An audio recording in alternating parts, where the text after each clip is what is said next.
Supreme court తీర్పు ఇచ్చింది. ఈ సుప్రీంకోర్టు తీర్పును అందరూ కూడా స్వాగతించాలని చెప్పి నేను మనసారా కోరుకుంటున్నాను. అధ్యక్ష, 30 సంవత్సరాలుగా ఈ ఉద్యమంతో నేను అసోసియేట్ అయి ఉన్నాను. అధికార పార్టీలో ఉన్నా, ప్రతిపక్షంలో ఉన్నా నేను దండోర ఉద్యమంతో అసోసియేట్ అయి ఉన్నాను. అన్ని రాజకీయ పార్టీలు కూడా ఈ ఉద్యమానికి సంఘీభావం తెలిపాయి.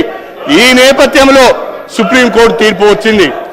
రాష్ట్రంలో కాంగ్రెస్ ప్రభుత్వం ఏర్పడగానే గౌరవనీయులు ముఖ్యమంత్రి గారు రేవంత్ రెడ్డి గారి నాయకత్వంలో ఈ వర్గీకరణకు సంఘీభావాన్ని తెలుపుతూ సుప్రీంకోర్టులో అఫిడవిట్ వేయడం జరిగింది.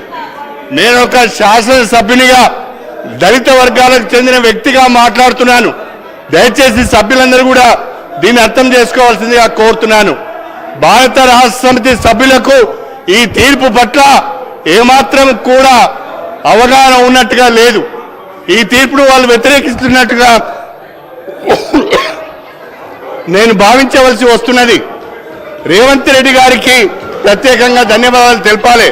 ముఖ్యమంత్రి గారు ప్రత్యేకంగా అడ్వకేట్ని ఏర్పాటు చేసి ముఖ్యమంత్రి గారు రాష్ట్ర ప్రభుత్వం ద్వారా అఫిడవిట్ని కూడా ఫైల్ చేయించి వర్గీకరణకు మద్దతు తెలిపారు. అదేవిధంగా కేంద్ర ప్రభుత్వానికి కూడా నేను హృదయపూర్వకంగా నా అభినందనలు తెలియజేస్తున్నాను. కేంద్ర ప్రభుత్వం కూడా వర్గీకరణకు అనుకూలంగా సుప్రీంకోర్టులో అఫిడవిట్ ఫైల్ చేసింది.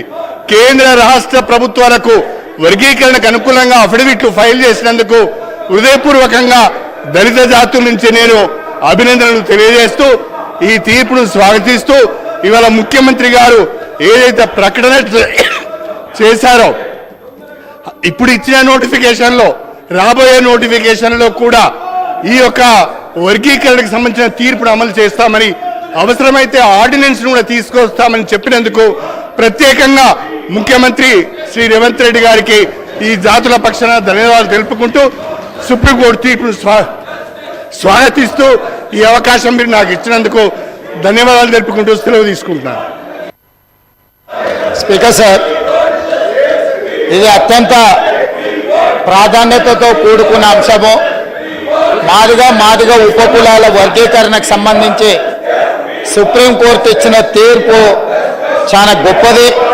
దీని మీద అందరూ అభిప్రాయాలు తీసుకోవాలి. నేను కూడా తమరికి విజ్ఞప్తి చేస్తున్నా, ప్రధాన ప్రతిపక్ష పార్టీకి ఈ అంశంలో మాట్లాడడానికి, వర్గీకరణపై వాళ్ళ అభిప్రాయం చెప్పడానికి వారికి అవకాశం ఇవ్వండి. అదేవిధంగా ప్రతిపక్ష నాయకుడికి చంద్రశేఖరరావు గారికి కూడా నేను విజ్ఞప్తి చేస్తున్నా, ఇంత కీలకమైన అంశం సభలో చర్చ జరుగుతున్నప్పుడు వారు స్వయంగా ఈ చర్చలో పాల్గొని వర్గీకరణను ఏ రకంగా ముందుకు తీసుకెళ్లాలి, ఇప్పటి వరకు